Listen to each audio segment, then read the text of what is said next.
ซุ่มแล้วนะ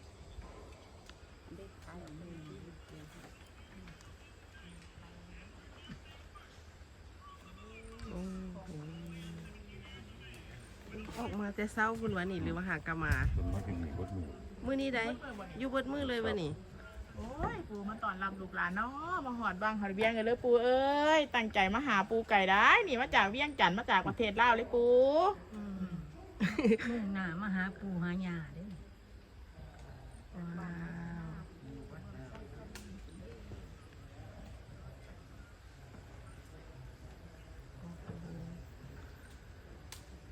น่าจะเสาร์พุทธศาสนา